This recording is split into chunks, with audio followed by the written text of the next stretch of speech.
two things for this video that I'm really excited for. Plus, I've got some bootlegs coming in the mail today that I want to do a live unboxing for. I don't even know what's in the box, so I'm honestly super excited. I've been like checking my door nonstop. But how does Eastern Asian Dragonscape plus India Steampunk plus Sky Pirate Dinosaurs sound? I think it sounds pretty good, and so did Wizards of the Coast, because those are all themes from Magic the Gathering, and they're all themes that I am taking a lot of inspiration from in the development of my 2009 storyline.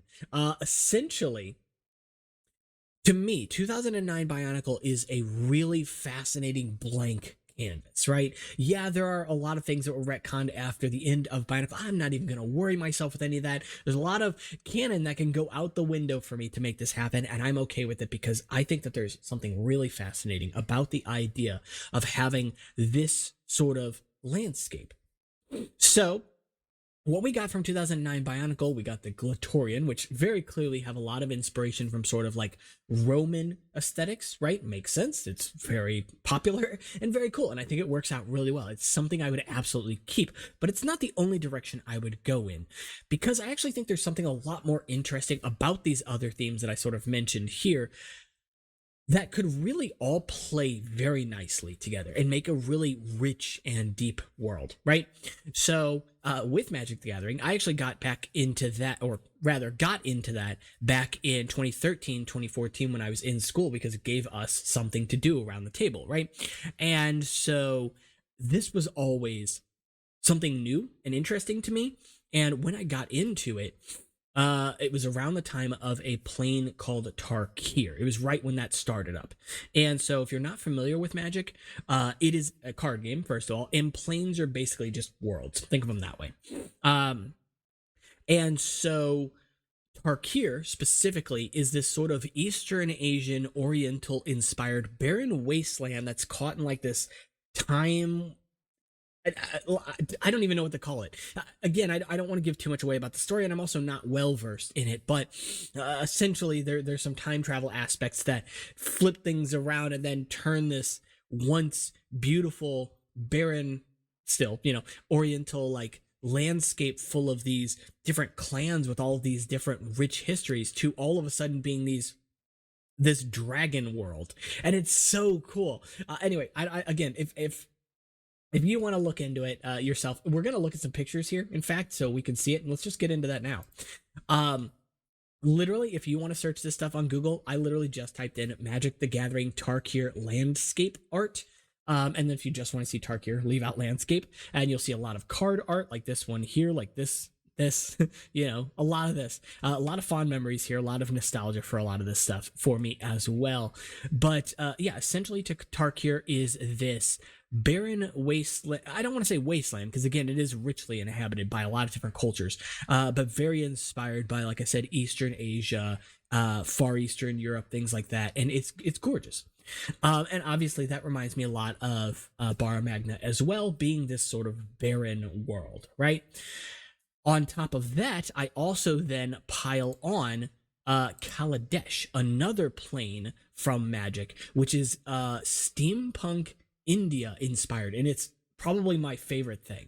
I've known about this style of steampunk for a while.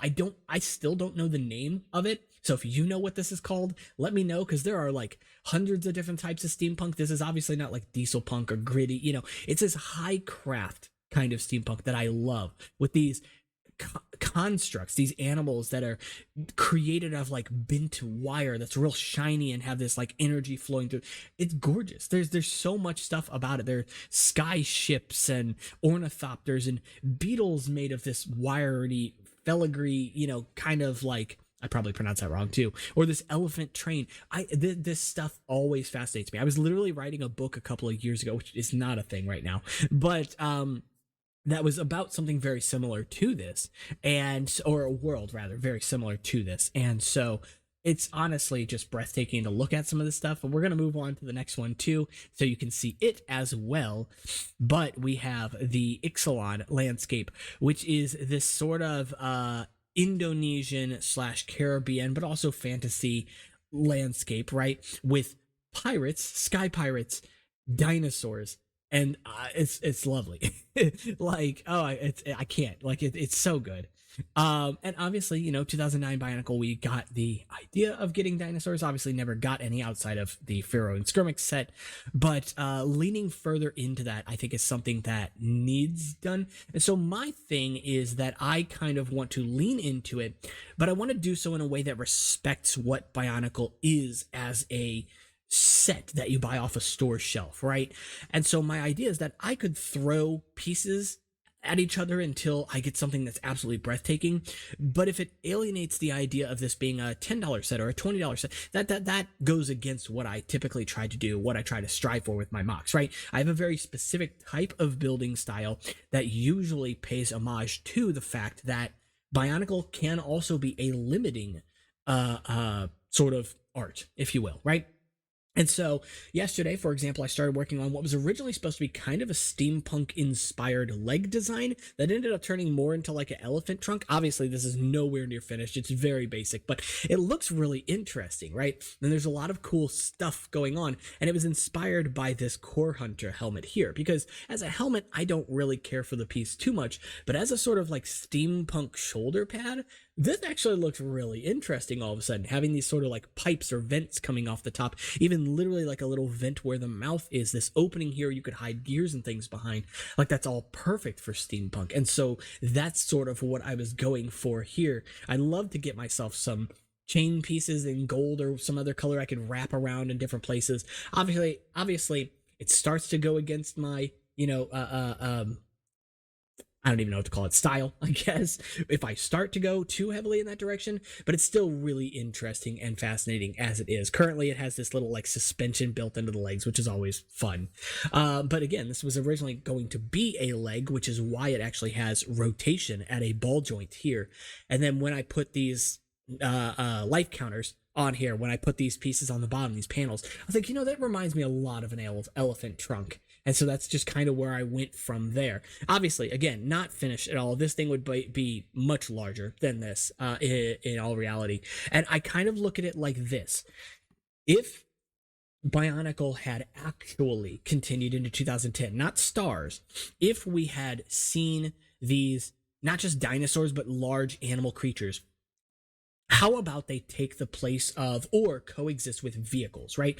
So instead of us getting like 2008 where we got vehicles and titans like Takanuva or Icarax, what if instead we got like one or two vehicles like my Sandstorm, which is right here, so I'll grab it. Because why not, right? Like the Sandstorm here, which is a fairly basic, fairly simple vehicle, but looks very nice, obviously, or I think it does anyway. But you get one or two of those, and then the rest of the large slots could be filled with these animals, right? So in a way, kind of paying homage to Rahi, and I don't even necessarily think they need to have functions, though it would be nice, of course, to add them in, because again, they're taking the slots of different vehicles. And, animals can be ridden in this world too, right? So they could still operate as vehicles. You could definitely sell a large elephant vehicle animal that is ridden, piloted by a Glatorian character. And I love this idea. So what exactly are my do's and don'ts of this as a theme? Well, I don't want to introduce, or minimally want to introduce, new pieces. Lego has a sort of parts budget when it comes to new molds, new recolors, things like that. And so I don't want to disrespect that, right?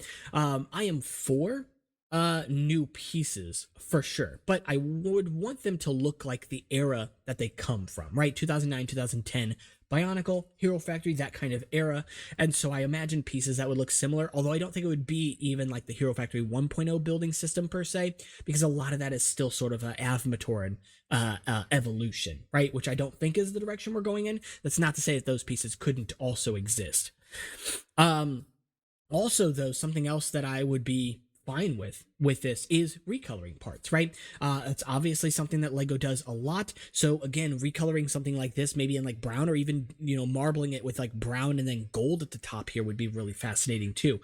The third thing I was going to mention too is that I'm starting to associate specific metallic colors with each of the villages from 2009. So to me, there are 9 villages. I don't know if that's the exact number, but that's how it's going to work in my headcanon. That includes Earth, which was sort of added added back in later, even though it wasn't the thing at the time. And so for me, I have this idea that like Earth as a village exists, but there aren't like any Earth characters, or very, very minimal, maybe somewhere out there lost in the Barrens, you know? And so my thought is that each of these villages can be represented by an animal avatar, which is somewhat similar to an idea from the Tarkir line, where they sort of each are clans built around the adornment of that's not the right word, but of one of these 5 dragon overlords, essentially, right? Then also, each village would use silver because that's sort of the neutral metallic color, and then one other metallic as well, and then maybe a touch up here and there of some other color, but essentially they'd heavily focus on one other color. So for example, the water village Tessara, I don't know how it's pronounced, would be something like silver and pearl gold because they use both of those colors, whereas maybe the fire village would be something like silver and copper, right? Makes a little more sense, and you can kind of go in that direction with each of the villages. So ice could use silver and metallic sand blue, whatever. I think that there's a lot of really fascinating stuff to get out of this. So that's pretty much it for this video. The last thing I wanted to mention, sort of as a little end note here, and it's unrelated. I was doing a bit of research on this piece specifically, which comes in a lot of colors, but very specifically comes in all of the colors for the McDonald's Matoran that re-show up in 2006 as the Inika, right? Meaning, Jowler's color originally was yellow. This appears in yellow. Nuparu's color is originally orange. I don't know if it appears in regular orange, but it does obviously appear in black, one of his other colors. It appears in dark orange. It appears in dark turquoise, which is a fun one. Appears in sand blue, which is also really interesting. And of course, appears in medium blue for Hollyset. I want to lean into that, you know? So my thought is maybe, although this might be something in the future, I might try and tackle the idea of, what's the word? Mystica, but for these Mari characters. That would be really fun. So I may try it in the future. It's something I haven't seen before. But yeah, that's pretty much it for this video. So if you guys did enjoy the video, I know it's a bit of a long one, but make sure you are subscribed. Even if you're not subscribed, thank you very much for tuning in. Thank you for lending your eyes. I guess that's our saying now. And of course, as always, you can find my Instagram, Discord, and Patreon if you want to support the channel in the description below. And I'll see you later. Take care.